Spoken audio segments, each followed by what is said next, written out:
Olá, tudo bem? Se você for agora no dicionário em busca do significado da palavra mediano, vai encontrar algumas definições. É aquele que não é nem muito bom, nem muito mal, nem grande, nem pequeno, nem rico, nem pobre, por aí vai, né? É quem está na média.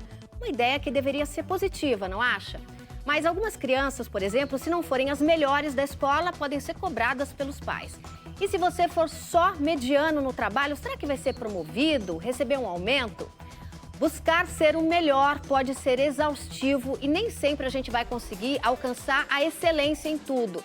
Então, que tal ser mediano? Essa ideia pode até assustar, mas há pesquisadores que defendam que o caminho do meio pode aumentar as chances de felicidade. Para discutir esse assunto, o Opinião recebe no estúdio o psicólogo e psicanalista Francisco Nogueira e o sociólogo e sócio da Inexplorato, Túlio Custódio. Muito obrigada pela presença de vocês. E eu também conversei, graças ao Zoom, com o professor Thomas Curran, da London School of Economics. Ele é autor do livro A Armadilha da Perfeição e ele vai aparecer aqui no segundo bloco. Bom, sejam muito bem-vindos, é um prazer ter vocês aqui no estúdio. Mas antes de começar a nossa conversa, a gente da Opinião foi às ruas para descobrir o que as pessoas pensam sobre esse assunto, sobre ser mediano. É viver uma vida normal, é estar na média. Nem todo mundo se esforça tanto para ser o melhor. E também não quer ser o pior. Eu acho que normalmente o termo mediano ele pode ser interpretado de uma forma negativa. O mediano virou sinônimo de preguiçoso, desmotivado. Tudo hoje é motivo para ser julgado, então muitas vezes as pessoas preferem se manter rasa. Eu acho que é uma pessoa morna, né? Ninguém quer ficar ali no centro invisível, né? Bom, não há consenso, Cada um pensa uma coisa. Queria começar com o Túlio. Túlio, essa questão de ser mediano que a gente está trazendo no programa, tem uma coisa cultural que diz que é uma coisa norte-americana, Do winner, que é o vencedor, e do loser. Então, se você não é o vencedor, você é, obviamente, consequentemente, o perdedor, Não tem espaço para esse caminho do meio, Quando as pessoas elas são assim classificadas, parece que não há espaço, para quem não é nem uma coisa nem outra, Como é que você vê essa questão? Seja bem-vindo. Obrigado, é ótimo estar aqui. Bom, tem uma coisa interessante nessa história, porque a gente fala em mediano como se fosse uma medida, Uma coisa que está no meio entre o bom, o excelente, o ruim ou o raso. Mas o problema é que, na verdade, a maneira quando a gente usa o termo mediano, ele acaba sendo moralmente entendido como medíocre, E ele é moralmente entendido porque ele está baseado numa ideia, numa forma de ver o mundo que está ligado à competitividade, A ideia de que nós temos que nos competir entre a gente todo momento, buscar ser um melhor. E esse ser o melhor, na verdade, é uma lógica de uma certa exceção. Todo mundo quer ser exceção. É interessante isso porque é como se a gente estivesse vivendo constantemente num jogo onde a gente busca, a todo momento, nem sempre ser o vencedor, mas não ser o próximo perdedor. Eu acho que essa lógica que é uma coisa que inverte. E aí, consequentemente, a palavra mediano acaba se tornando uma coisa ruim. Mas tem o outro lado, isso deixa as coisas um pouco mais complicadas e contraditórias, é que cada vez mais, seja no mundo do trabalho, no mundo da vida, a gente busca formas mais padronizadas de fazer as coisas, para viver de maneira mais prática, mais rápido, entregar as coisas mais rápidos. E isso nos torna cada vez mais medianos. Porque a gente não tem a capacidade ou a possibilidade, talvez capacidade não seja a melhor palavra, mas a gente não tem a possibilidade de realmente se exceder, porque a gente vai seguindo padrões, a gente vai seguindo coisas que já estão pré-configuradas. E aí, por mais que a gente fuja da ideia de querer ser um mediano, nessa lógica da competição, no fundo, nós estamos cada vez mais medianos.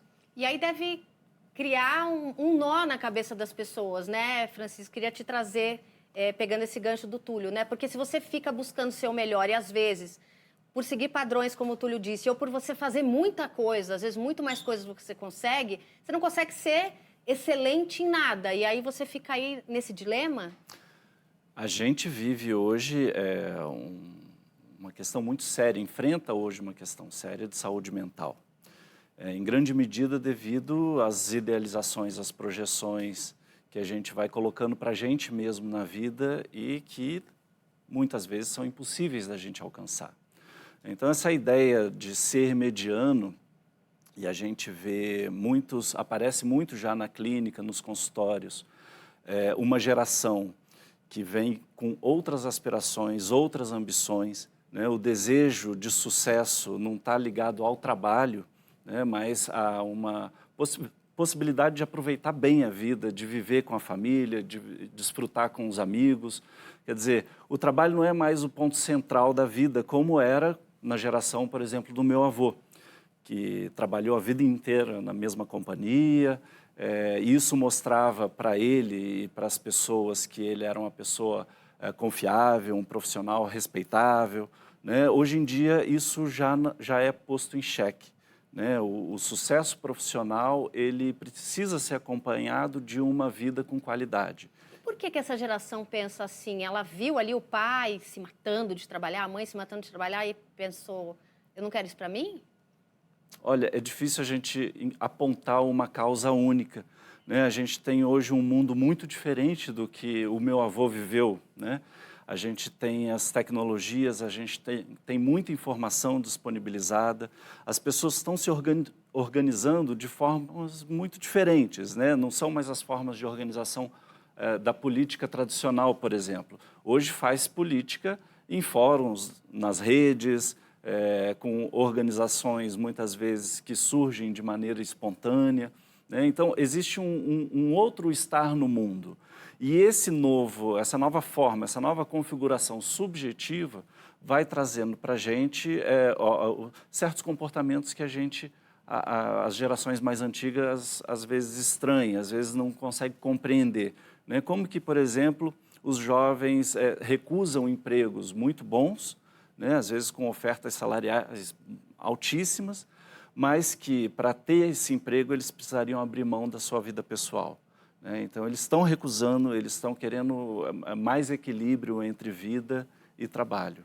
Bom, a gente foi às redes sociais perguntar se as pessoas têm medo de serem consideradas medianas, né? E também se essa pode ser uma decisão tomada de forma consciente. Elas responderam usando a hashtag Opinião na Cultura. A @Quero Novidade disse: não tem como ser boa em tudo, mas em alguma coisa você precisa ser boa. Eu me proponho a focar em uma coisa e ir. A vida nem te dá tempo de ser boa em tudo porque ela é curta demais. E o @TomBS escreveu: eu acredito que ser mediano não significa ser uma pessoa estagnada. Eu, por exemplo, tenho outros projetos de vida. No meu caso, não adianta eu aceitar promoções e mais promoções no trabalho e não ter tempo para usufruir. Eu hoje quero qualidade de vida. Parece que a gente tinha combinado isso, né, Francisco? Mas a gente não combinou, não. É exatamente isso que você falou, né? Túlio, eu queria trazer você para a conversa de volta, né? Porque muitos trabalhadores, eles podem ser classificados como mediano, porque apenas não querem se destacar. O Francisco falou disso, o Tom falou disso também. Acho que não vale a pena trabalhar em dobro, aceitar um cargo de chefia, né?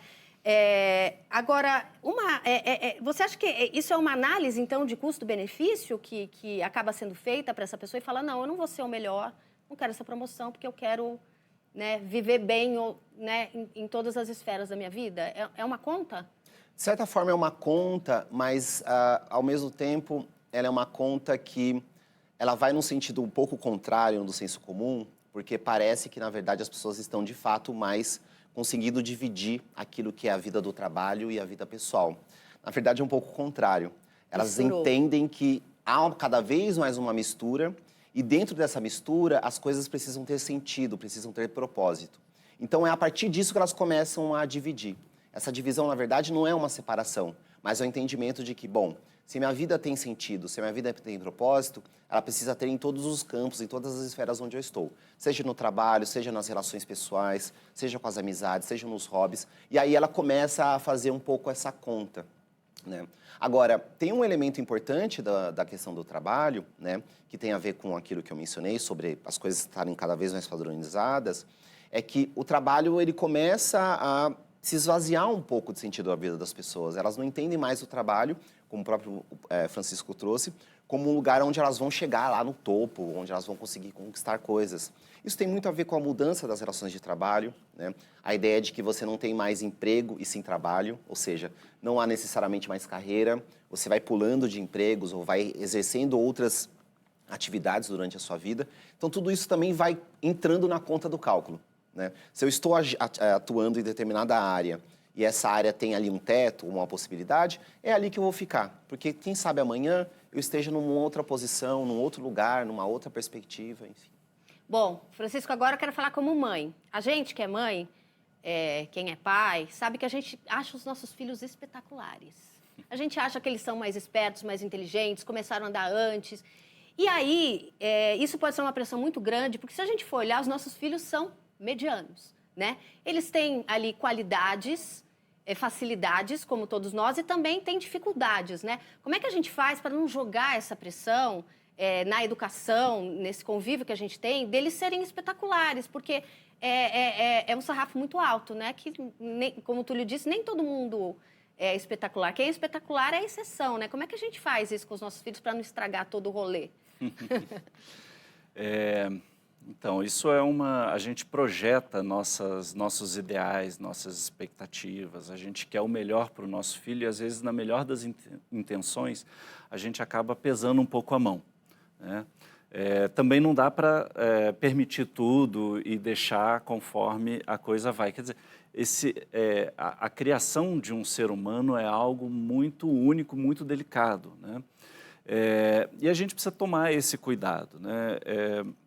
Eu gosto muito de um conceito de um psicanalista chamado Winnicott, que ele fala da mãe suficientemente boa.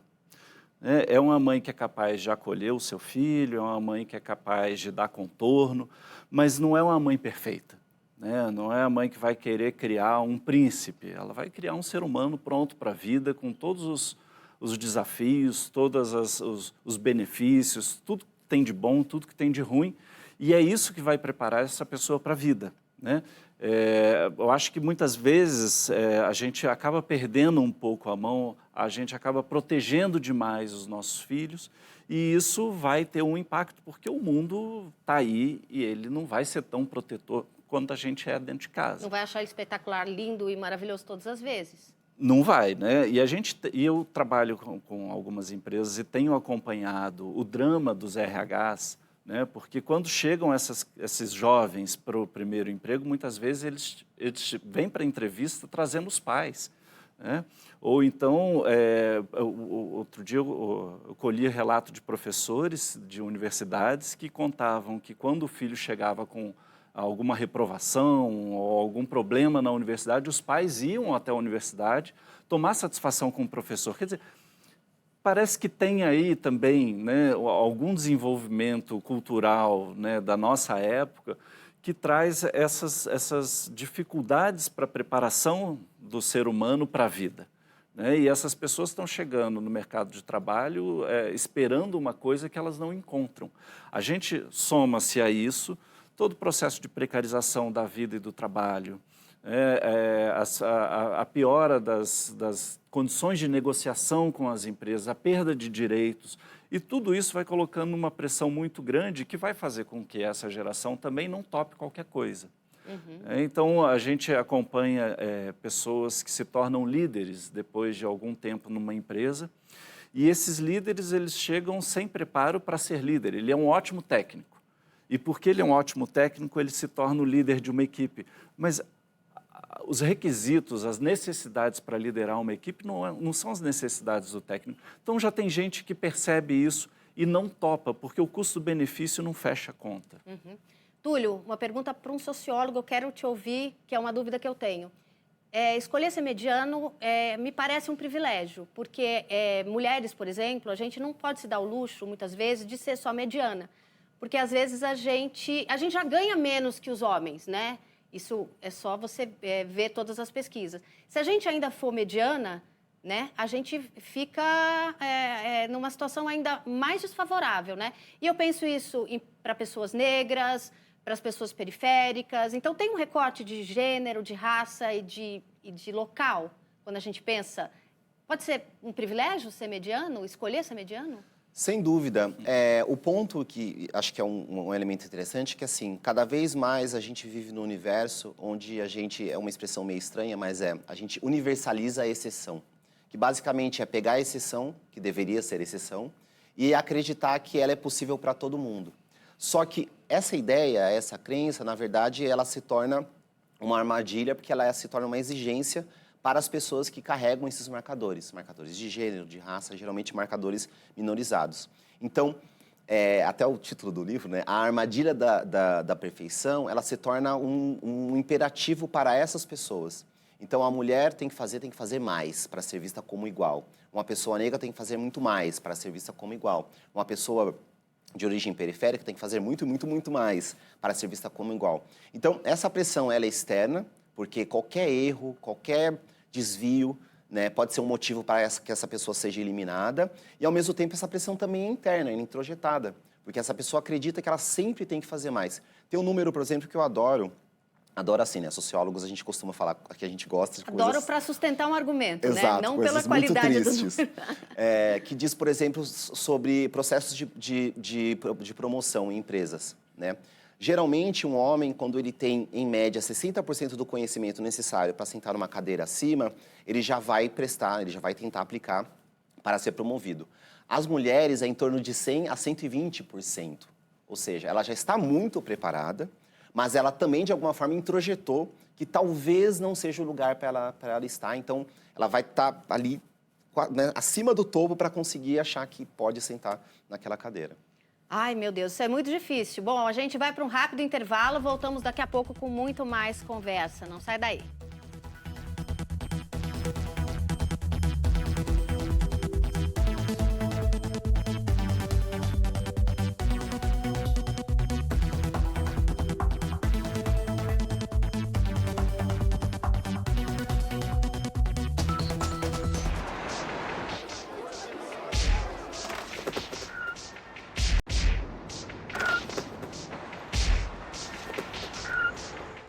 Estamos de volta com o programa Opinião. O tema é o medo de ser mediano. Comigo aqui no estúdio, o psicólogo e psicanalista Francisco Nogueira e o sociólogo Túlio Custódio. Bom, e eu conversei com o professor, eu ia falar professor, mas é professor Thomas Curran, da London School of Economics. Ele é autor desse livro aqui, A Armadilha da Perfeição. E o Túlio trouxe até esse spoiler, né? O poder de ser bom o suficiente em um mundo que sempre quer mais. E eu perguntei para ele qual a influência das redes sociais nesse ideal de perfeição que nos persegue no dia a dia. Vamos assistir. Há uma ligação definitiva e muito clara. Há tanta perfeição nas imagens das mídias sociais, 24 horas por dia, 7 dias por semana, que nós não só desejamos, como pensamos que são padrões também alcançáveis. Mas o estilo de vida desse 1% não é alcançável. Então nos sentimos mal por não conseguirmos viver assim e começa uma espiral de perfeccionismo. Simplesmente não nos permitimos qualquer alegria porque estamos constantemente nos comparando com os outros. Professor, como aceitar esse poder de ser apenas bom o suficiente como um caminho possível, né? Como sugere o teu livro? Todos somos bons o suficiente, cada um de nós, exatamente agora. E você não precisa ser perfeito, nem precisa ser excepcional. O mais importante é reconhecermos que temos habilidades, talentos e que podemos fazer grandes coisas, aqui e agora. Apenas viver e respirar já significa que somos suficientes como seres humanos. E essa é uma mensagem muito importante, especialmente às pessoas que lutam com o perfeccionismo. E ao decidir ser apenas uma pessoa comum, a gente tem mais chance de ser feliz? Na verdade, há algo cada vez mais incrivelmente libertador em saber que estamos aqui, que somos uma humanidade comum, essencialmente comum e mediana. Aceitar e reconhecer isso é quase o caminho para uma vida mais feliz e mais realizada. Ser bom o suficiente é bom o suficiente para nos tornar mais felizes do que achamos que somos.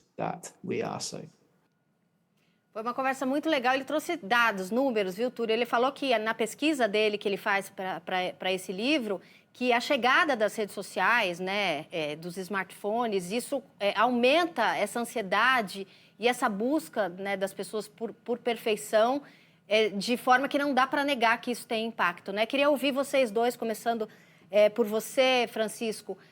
Como é que você ouve isso nos consultórios, né? Essa coisa de você estar ali só vendo gente perfeita, gente bem-sucedida, gente que acorda às 6 horas da manhã para malhar, gente que tem uma vida que, quando você compara com a sua, é muito diferente da sua. E você fala, cara, eu não vou ser bom assim, né? Qual é o impacto disso no divã?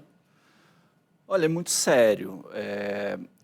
Eu diria, eu usaria a palavra violência para definir o que se passa em termos psíquicos, né? Uma violência simbólica, uma violência psíquica, e as pessoas enfrentam isso com muita dor.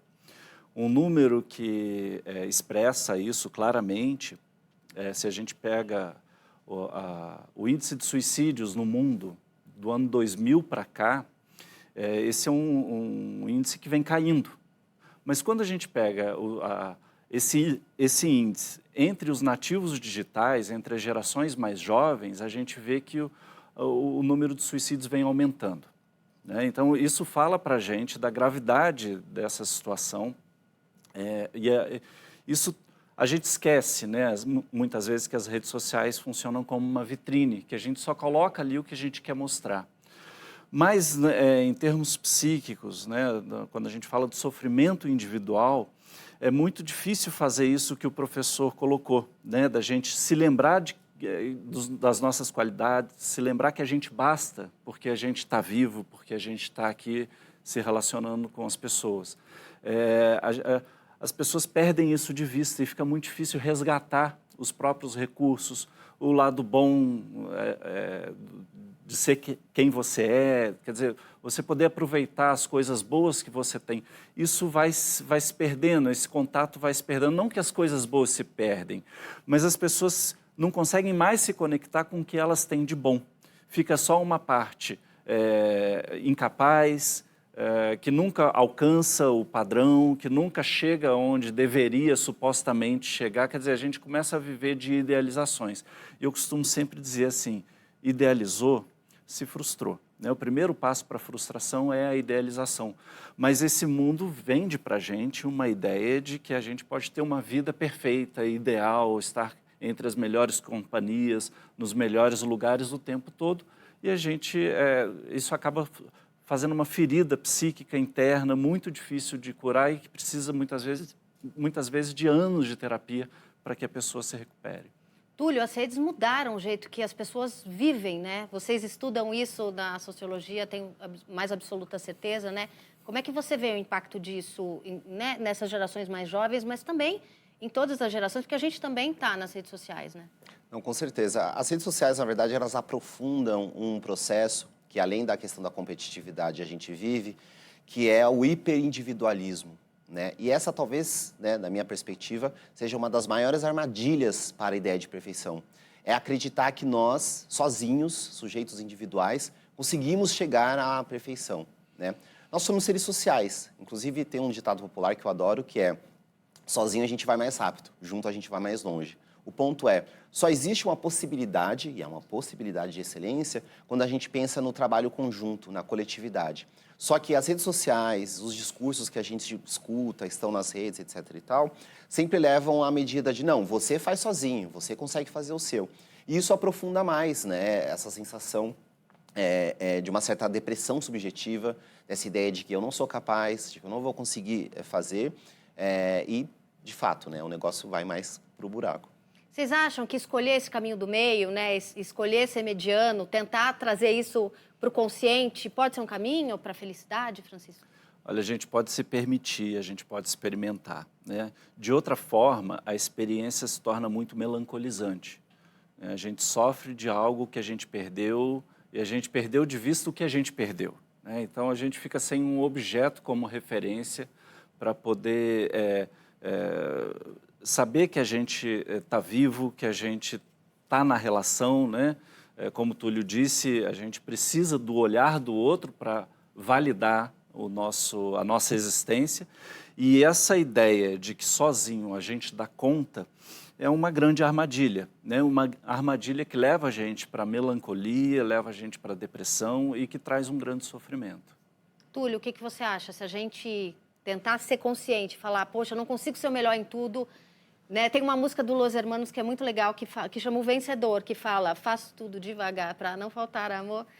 Você acha que é um caminho a gente tentar trazer isso para a consciência, olhar ali o que a gente é bom, o que a gente não é tão bom e tentar seguir? Esse caminho, que é um caminho de um autoconhecimento, de autoanálise, é importante, né? Mas ele precisa ser também inserido num caminho de pensar que, né, novamente, sozinho não dá, né? A gente tem que começar a tentar substituir essa lógica, esse imperativo de competir com o outro, para uma lógica de cooperar com o outro. Porque a partir do momento que um ajuda o outro, que ajuda o outro, ajuda o outro, a gente consegue fazer as coisas acontecerem. E aí, cada um fazendo a sua parte, essa é uma frase que a gente fala muito hoje em dia, né? Mas ela pode ter uma força um pouco melhor quando a gente pensa em cada um fazendo a sua parte, fazendo juntos, a gente consegue superar essa situação. Ok, bom, queria agradecer muito a presença de vocês aqui no programa, foi muito enriquecedor ter vocês aqui e o Opinião termina, né? Nosso tempo acabou, eu queria muito agradecer o psicólogo e psicanalista Francisco Nogueira, também o sociólogo Túlio Custódio, obrigada, né, por estarem aqui com a gente conversando sobre esse assunto tão importante.